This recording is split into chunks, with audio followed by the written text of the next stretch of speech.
Every homeschool family does summer a little differently, and some do it different from year to year. Some of us are year round homeschoolers who take little breaks here and there, and you might already be into your next term. Some of us take a short break and then start back up in July or August. Some of us, which is what I typically do, will take the whole summer off of traditional homeschooling, and some of us don't even think about school again until September. All of that is completely fine. Do what works best for your family. But a lot of us, if not most of us, regardless of how we structure our year, have different things that we have put off or saved or need to do over these warmer months or these slower seasons that have to happen, whether we like it or not. So some of that may be projects that are easier to do when the pace is slower, or things you have to complete when it's actually warm out or during this season. And then there's things like prep work you need to do for the next school year or the next term, depending on how you're homeschooling. Today, I'm going to be sharing the different things that we are doing and I am doing for the summer months that are things that need to happen, that I would like to fit in, that I've been putting off, or just things that I absolutely have to do for the next school year, and how I'm fitting that in without letting it take over all of the reasons we look forward to summer, because it's a break, because it's slower, because we get to go do fun things. We don't have all of the extra to-dos in general over the summer. So I don't want to lose that, but I still need to get all of this done. So I'm going to be sharing what we're doing to prepare for the fall and how I am not letting that take over our summer. Glue. It's messy, it's sticky, it gets everywhere, but without it, nothing holds. Homeschool life can feel messy too. We have the loud days, the mental overload, so many moving parts. But what we don't need is more curriculum or more pressure to do it all. We need something that holds, simple systems, steady rhythms, the kind of structure that makes homeschooling easier instead of heavier. Hi, I'm Sarah, a homeschool mom of 4, and this is the Homeschool Glue podcast. Each week we have an honest conversation about real homeschool life and the simple systems that help overwhelmed homeschool moms clear the mental clutter, build rhythms that actually stick, and create the peaceful lives we are all craving. If you're tired of carrying everything and getting nowhere, you are in the right place. Grab that load of laundry and let's get started. It is officially summer in our house, and I am so excited. I have been looking forward to summer for a very long time. It was a very busy, amazing year, but by April, I am looking at that summer on the horizon, and I cannot wait for it. Especially being in Minnesota, our winters are so long and dreary. I have talked a lot online openly that I'm not a huge fan of winter, so it's funny that I live in such a cold place, but all of our friends and family are here. I grew up here, so I'm not planning on leaving anytime soon, but I definitely look forward to the warmer months. So we have spent the last few weeks wrapping up our school year, getting outside as much as possible, and I have been thinking a lot about what I want this summer to look like, both for our family and just all the fun things we want to do, but also all of the practical things that we actually need to do that I've been putting off over the school year when we've been really busy with all of the things, or the things that we need to do to get ready for the fall so that I can go into the next school year not being already behind when we first get started.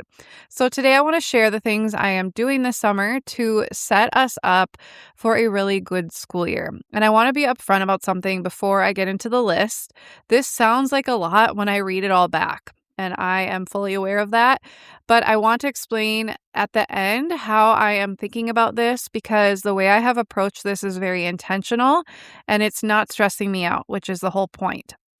So I will share more about that at the end of this episode. But let me get into what are the things that we're actually fitting in that I want to get done this summer, because I think this is just helpful to hear what other people do to prepare for the school year, or what things did they not get to during the school year that they need to fit in during the summer, because I often will just save things for the summer because it is hard to fit in when every morning is taken up by homeschool, and then I've got my business and all of the other things, and then we've got the extracurriculars and all of that. We're just a lot busier in that way during the school year, and we really protect the summer to make it a lot slower. So, the first thing that we are fitting in that I will be doing very soon is our memory keeping system. I have shared about this on my blog. I will leave the link to that in the description. It is so, I'm just so proud of this. We've done it for quite a few years now. Don't feel like if you haven't done this and your kid is like 16 that it's too late. It is never too late to do something like this. And so I just want to share briefly what I mean by memory keeping. So at the end of every school year, I spend about 2 hours doing what I'm calling our school memory keeping routine. It's a system that I look forward to, and I know one day we're going to have so much fun looking back at the things that I do during this routine. Because at the end of it, my kids will have something really beautiful to show for all of their years of school. And the reason I started this system, and this is not to knock my parents at all, because this just wasn't really a thing, I don't think, when they were kids. Like, paper was probably not used quite as extensively as it was in my childhood.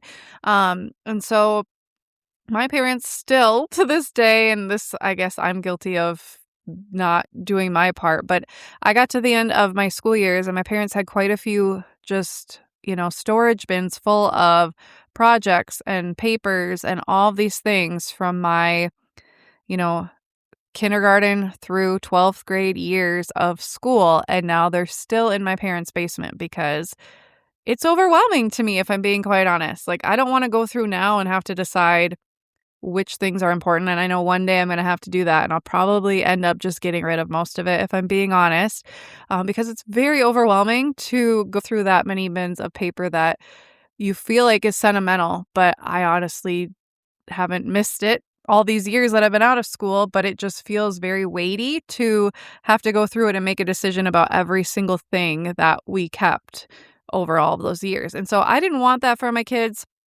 First of all, I have 4 kids. I don't want 3 to 4 bins for each kid just full of stuff. Like, where would I keep all of that, first of all?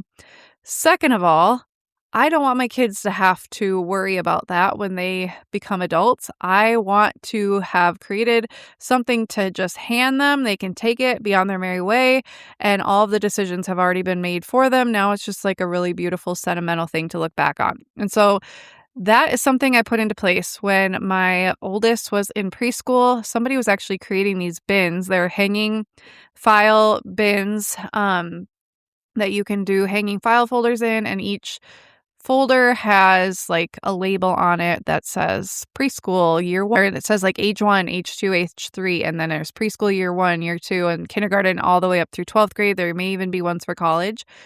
I bought those for my 2 oldest because that's all I had in my house at the time. And then as we've added 2 more children, I'm just adding a pretty standard file bin and I'll just write on it. I don't really care if it's like pretty and perfect. I'm sure you can buy them online. The person who created mine wasn't doing it anymore for them. And I don't have a Cricut to like put the nice label on the outside. So it's okay. It's okay if it's not as pretty, but all you need is a hanging file folder bin with folders that hang, and then you need enough for basically all the years from birth to 18. Maybe if you want to add in college or young adult or something, you could do that too. And so every year I have a routine. It takes me about 2 hours, and I have a bin in our kitchen. It's in a cabinet, an upper cabinet, and anytime my kids do art that I don't immediately get rid of, like if it's just something that they just kind of whip together, they don't really care about it. Sometimes I'll recycle it right away, but if it's something I think they'll want to work on or look at again, or it's really special, I put it in this bin. And then when the bin reaches the top, or if all the papers and things in the bin reach the top, or like the bottom of the shelf above it, so if it gets to the max capacity of what it can hold before the end of the school year, I will go through it mid-year, which I usually do probably around Christmas time. It reaches that point with 4 kids and very artistic kids. And then I'll recycle a bunch of it then. And then I'll let it continue accruing all year. And then at the end of the year, I then take it out. I get rid of anything that I know they're not gonna wanna look back on. And then I will keep the most sentimental things or the things that best represent their art style or their talent or whatever at that age development, that kind of thing. And I will put those in their hanging file folder bin. I also, since we homeschool, like it's kind of hard because when kids are in school outside of the home, they come home with only so much. But when you're homeschooling, you literally have every workbook, every notebook, every textbook, everything. And so you have to make these decisions. So for our state, we don't have to really keep anything. I guess I don't know that if that's true, but we have to test every year, and then we have to, if they came knocking, we should be able to provide like a representative sample of their work. And so what I do, I keep, like, if they have a notebook that we've done, like their nature journals, my oldest has a notebook where she does all of her dictations for spelling in that, and then she does all of her written narrations in that, so I'm just keeping the whole notebook for that. When we do notebooking pages and things like that, if we have a full notebook, I'll keep it. If we just have, like, part of a notebook, I'll just rip the pages out. And then I go through like their grammar, phonics, math, anything they have like a workbook for, their handwriting. And I will, if there's assessments in there, I will rip those out and put those in their file folders. And then if they have like any other pages that are just a good representation of their work, I will rip those out and keep them. And then everything else I get rid of. If it's like a disposable thing. So that's what I do. I put those in the file folders. And then I bought these really beautiful memory keeping books. That's all in the blog post that I mentioned. So it's like a keepsake book. You have pages to write about them. There's pages to glue in like their first day of school picture, their last day of school picture, their favorite animal, favorite song, favorite movie, all of those kinds of things from the start of the year to the end of the year, who their friends are. And then there's pages to just add photos. And so I'll go through my phone and I will open up Canva and then just drag and drop a bunch of photos the same size and print those out on either like photo paper, or I have the presentation paper, matte, whatever. It's really high quality printing paper. I will print on those, and then I will cut them out and glue them in. I usually use a tape runner to tape them in. I love those things. And then that is it. And so they have this keepsake book and they have their file bins full of just the most special things. That the file bins also keep like their hospital bracelet from when they were born and their ultrasound pictures and things like that. So that way, when they grow up, they get a book, they get a hanging file folder thing. I don't know if it'll all fit in one. We may end up having to have two as they're writing papers and things because, kids do make a lot of things and it's hard to get rid of all of it, but still 2 bins that are completely curated compared to like 4 bins that are probably bigger than the file bins and just completely full of stuff is still way better to me. And they could always pare it down more if they want, but it's already all divided out by year and just very well organized. So this whole process for 4 kids takes me about 2 hours. It also allows me to get rid of all of the extra stuff at the end of the year and just hold on to anything we're going to reuse, or I can sell curriculum and stuff if we don't need it. But I love this system. I would highly recommend wherever you're at in your homeschooling journey that you implement some kind of system like this at the end of the school year. I never kept up with a baby book. That was really hard for me, but this I have kept up with because it's so much more than just writing about your baby. It's like keeping the stuff that they accumulate and having a system for it, instead of just shoving it into bins or hoping one day you'll have time to go through everything, or just getting rid of all of it, which I don't think is a great plan either. So I really love this system, highly recommend it, and that's something I do at the end of every school year. Another thing I want to do this summer, this isn't something I do every summer, but something I have put off for quite a few years, and this is me just being really honest and vulnerable. I am going to be getting all of our paperwork in order. So I have had a loose system for this, and I did set up a whole system.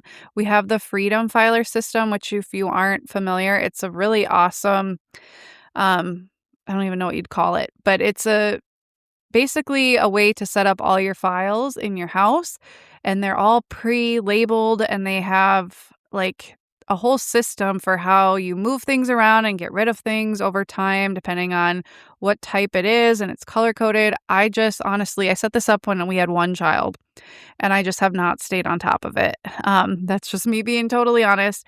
And so I do go through all of our paperwork and stuff that I've kept at the end of every year for taxes and stuff like that, but I also haven't done a great job of like having a good system for storing those in file boxes and stuff. They're kind of stored in different ways. And so something I want to do is just take a couple hours and purge those files, get them back in order, and create like a time when I'm going to consistently maintain it, because if you don't, then it just piles up again. And so that is something I need to do this summer. It's honestly going to probably take me 2 to 3 hours.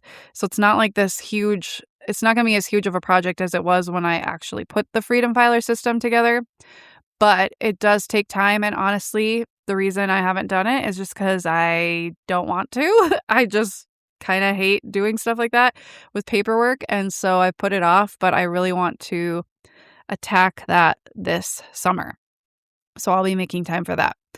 Another thing that I do every summer leading up to a new school year is take some time to really deep clean, organize, and declutter our homeschool space, which is our dining room. This room, and I'm recording this podcast in here right now, this room gets a lot of use. We eat in here. We do all of our science experiments in here. We do all our crafts in here. We do snacks and read stories in here. We do most of our homeschooling in here.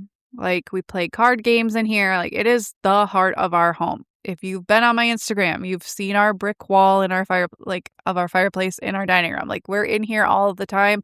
I do my work in here. I pay bills in here on the computer. Like, we live a lot of our life in here. And so that also means, especially with a toddler who loves to just pour, I haven't like baby proofed a lot of it in here because I'm like, he's only going to be a toddler for so long, and we've made it this far. He's our last baby. Like, I don't feel the need to go through, because I have this beautiful dresser that I redid quite a few years ago now, but I love it. And I don't want to install locks and stuff on it. None of it's going to hurt him. It's just like Play-Doh tools and stuff like that. But he loves to go through and just dump everything out of the drawers. And so that happens. And so there's stuff under furniture that I really need to clean. And I need to go through all the drawers. Like, we've got puzzles in here. We've got coloring books, craft stuff, Play-Doh. I mean, so much, because it's all of our school stuff and all of our craft stuff and all of like stuff they do at the table. It's so much stuff fit into a decent sized room, but still not like a gigantic room. And so I need to go through, take everything out of every drawer and cabinet and whatever, pull them out, clean, and do all of that. I like to do that. And I need to deep clean our table and our chairs and our curriculum cart, because they get so well used over the year. I do this randomly throughout the year, but never fully all at once. And so it will take me a couple hours for sure to do this, but it feels so good to get it done. And then I can go into the new school year like, okay, the room is cleaned. If it does not get deep cleaned again until the next summer, well, at least it's happening once a year. And I mean, a lot of it does get, like, we mop all the time and stuff like that, but I just mean like behind things, in the drawers, all that kind of thing. So that's something I'm going to be doing.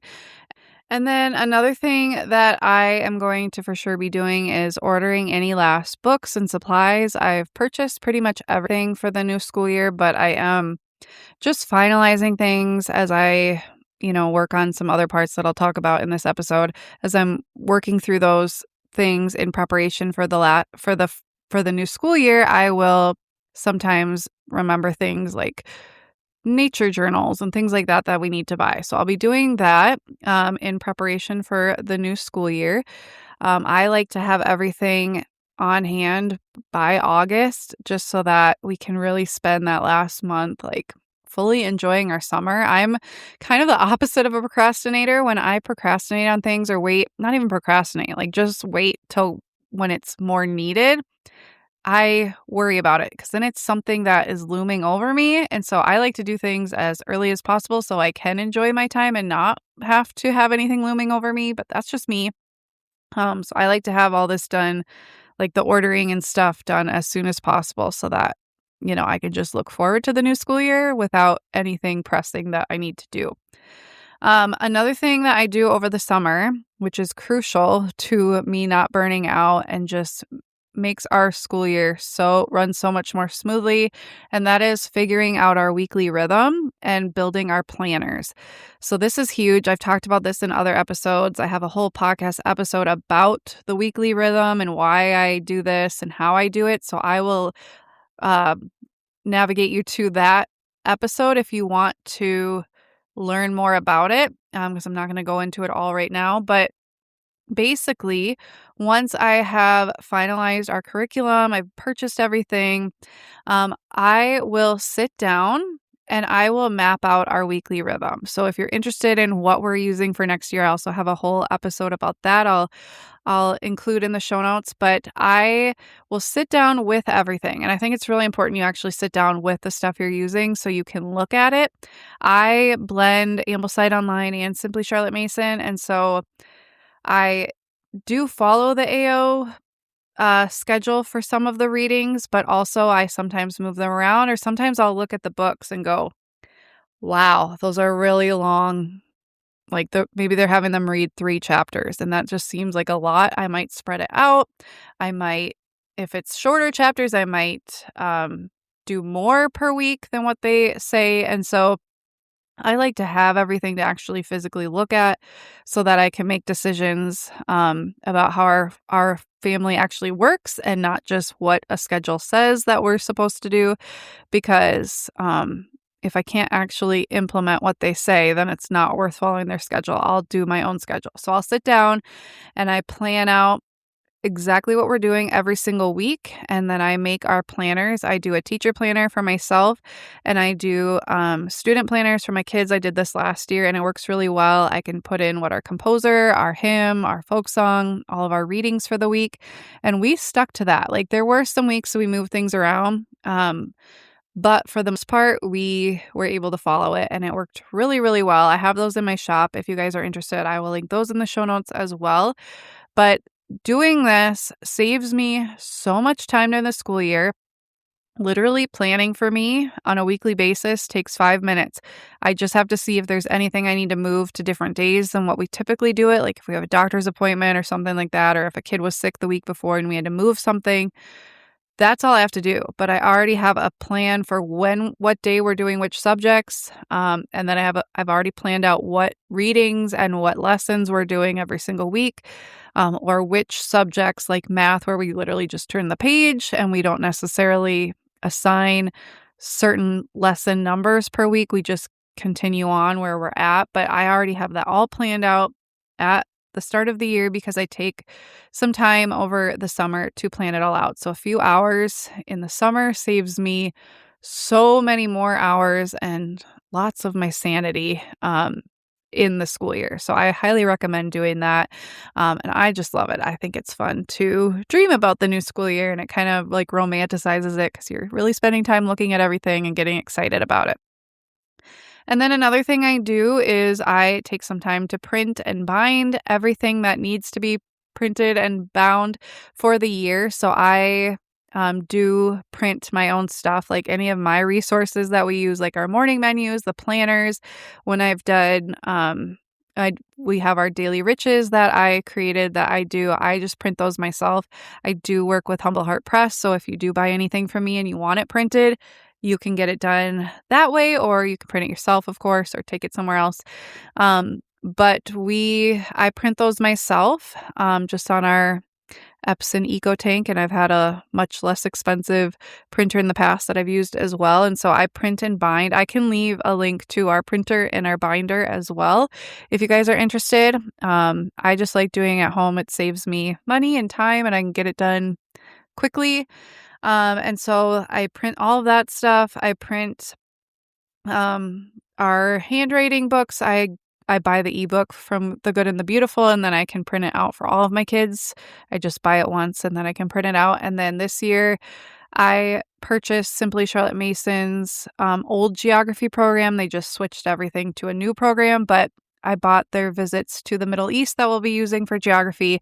I just bought the ebooks for that as well. And so I'll be printing and binding those in preparation for the new school year.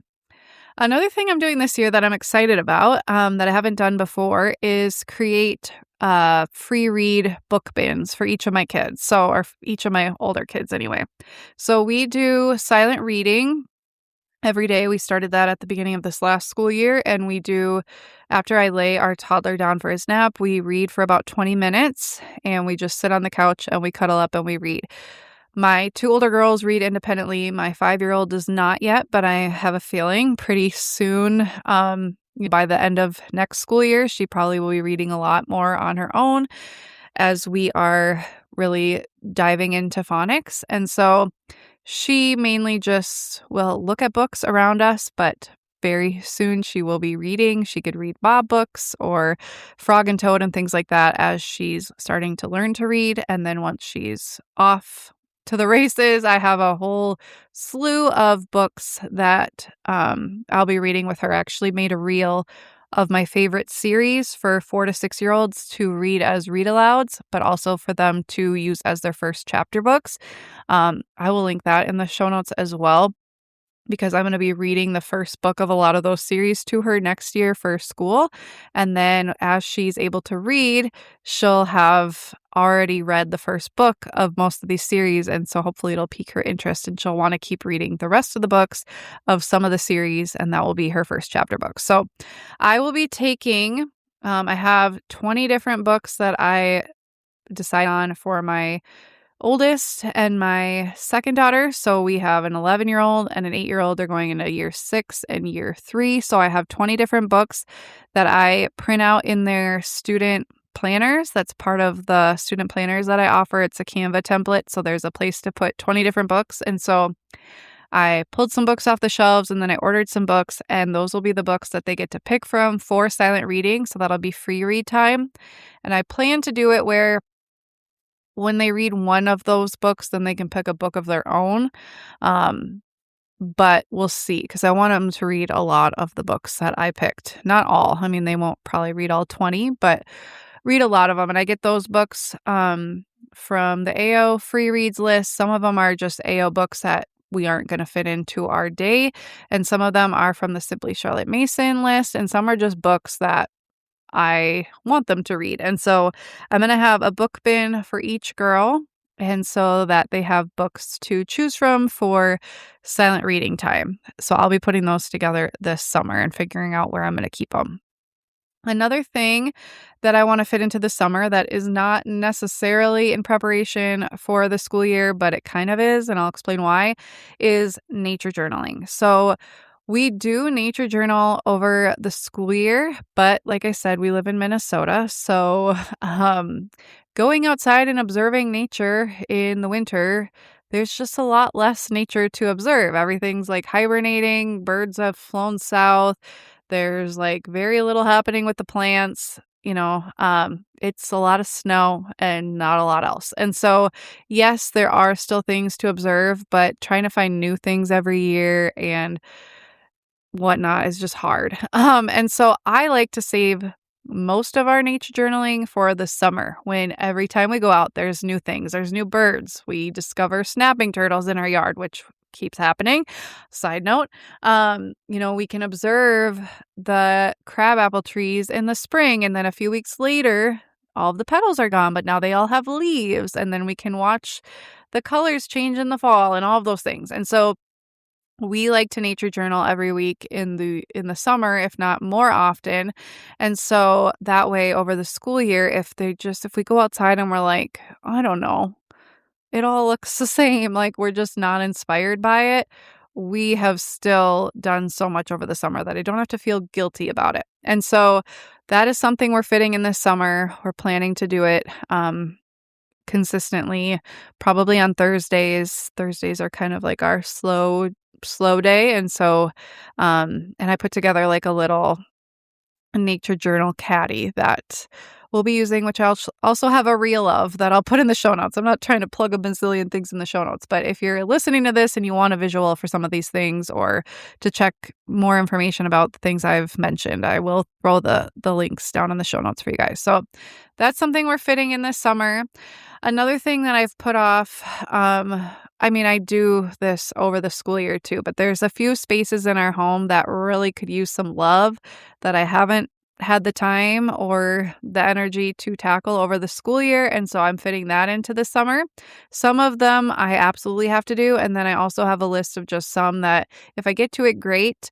But if it's stressing me out and I don't have the time, it's okay. It's not the end of the world if I don't get to it. So for most of them, one thing that I definitely need to tackle is our craft cabinet.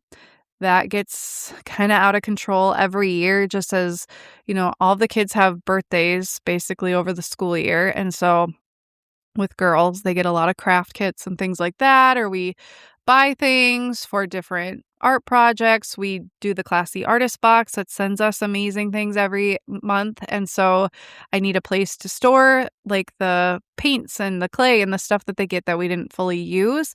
And so I'm going to go through, pull everything out, declutter, clean, and then put it all back. So that's something I need to do this summer.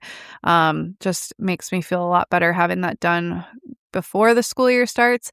But then there's just some areas like our linen closet upstairs that it's our kids' linen closet, and it's got like bows and toothpaste and nail polish and all the random things. It doesn't even have linens in it. But it's just got all that random stuff. And so especially since it's the one the kids use, it gets messy and you find random, anytime kids are involved, you find the most random things. And so I need to go through it.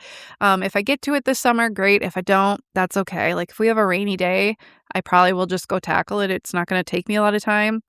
I just like to save some of those problem areas that you try to stay on top of, but they just kind of get out of control.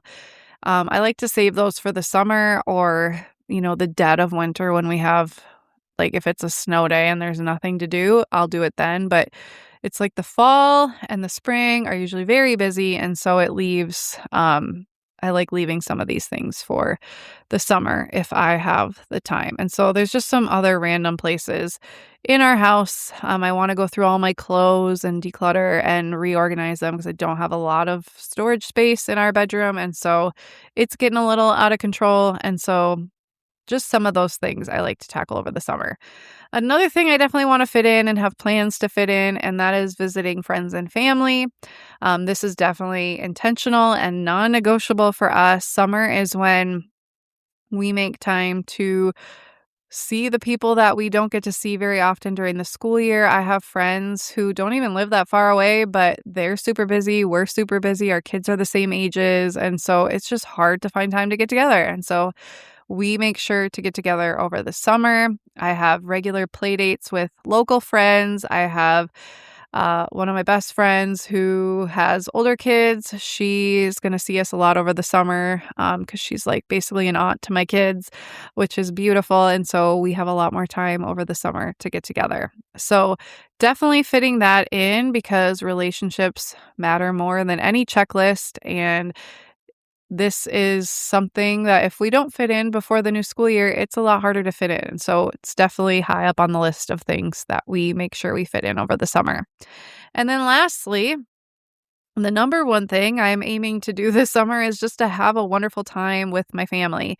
And that really should be number one, but that I set up my whole summer with that in mind. And I have a whole podcast episode about that as well, of how I set up my summer to be slow and intentional, but still do a lot of fun things. And so I'll link to that in the show notes as well. So the whole point of everything on this list is to help clear the mental clutter and get the logistics handled so that when it's time to just be with my kids, I'm actually present for that. I'm not half distracted by all the things I should be doing. I'm not carrying around a background hum of anxiety about whether we'll be ready for the fall. I'm just there with them. I know everything's getting handled. I have it planned out of when. And then I've also decided just some of the things that aren't going to happen. And that's okay. And I'm just choosing to release those, or I'll put them on a list of rainy day activities, like I mentioned with the organizing. I'm not going to get to every single thing and like fully check off my to-do list. That's always going all the time as an adult. Like I'll never fully get to the end of that to-do list till I'm not here anymore. And that's okay.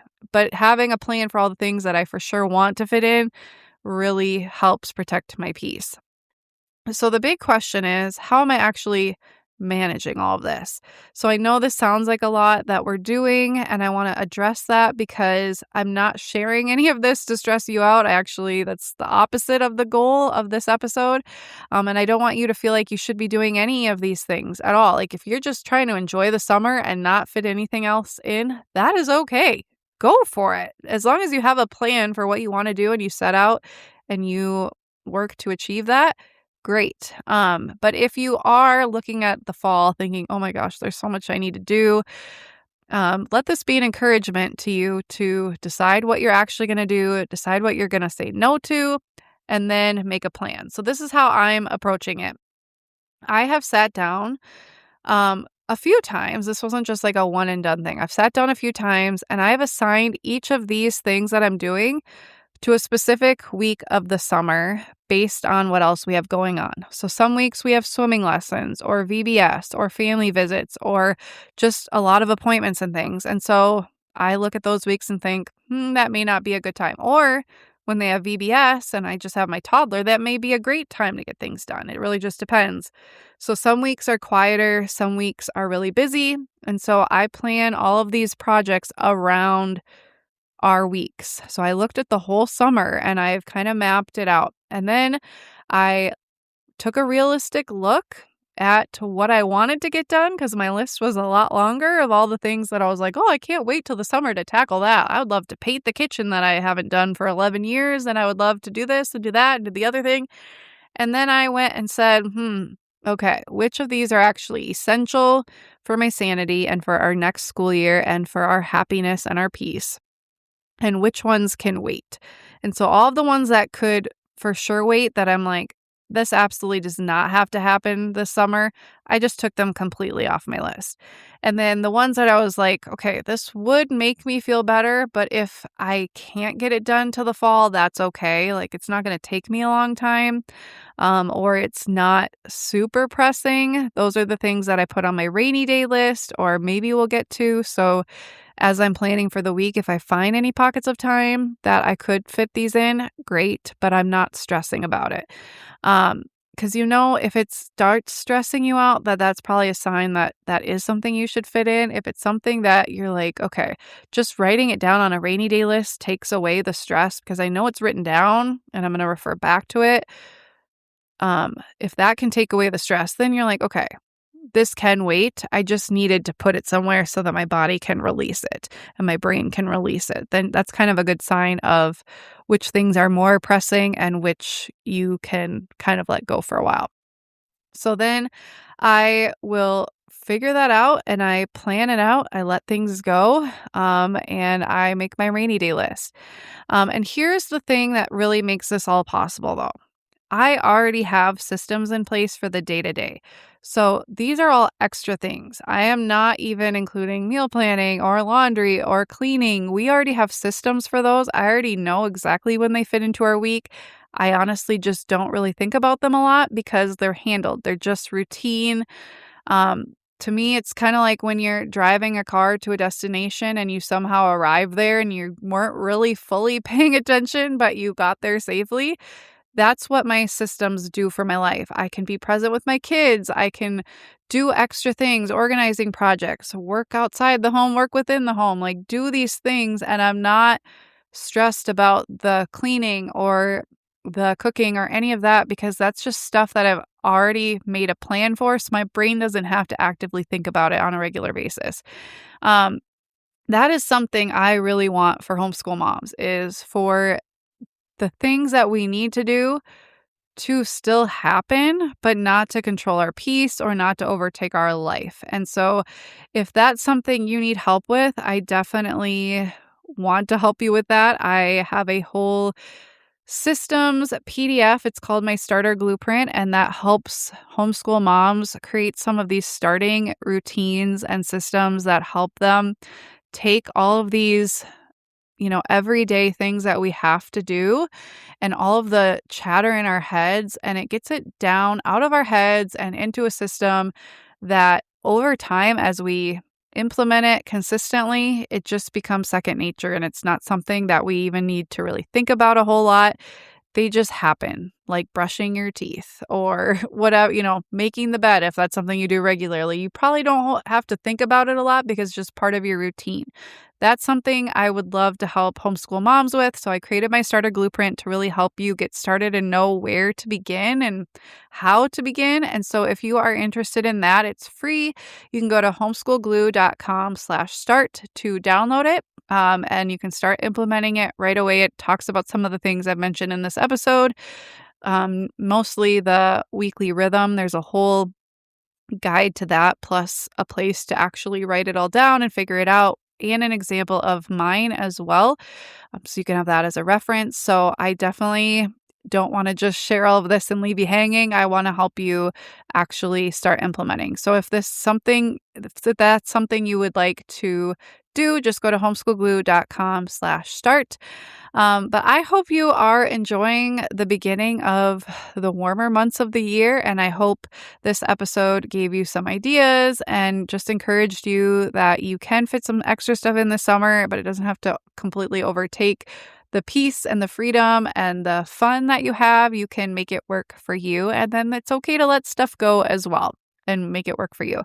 So thank you so much for listening. As always, happy homeschooling and happy summer. I'll talk to you soon. I pray this episode blessed you and gave you something useful that will make homeschooling easier or more fulfilling. If this episode made you feel seen or gave you one thing to change this week, would you please share it and leave a review? That's how more homeschool moms who are struggling with overwhelm can find something that actually helps. You can always find me on Instagram at homeschoolglue, where we talk simple systems, rich learning, and the real version of homeschool life. You don't need to do it all. You just need systems that stick. I'll see you next week. Happy homeschooling.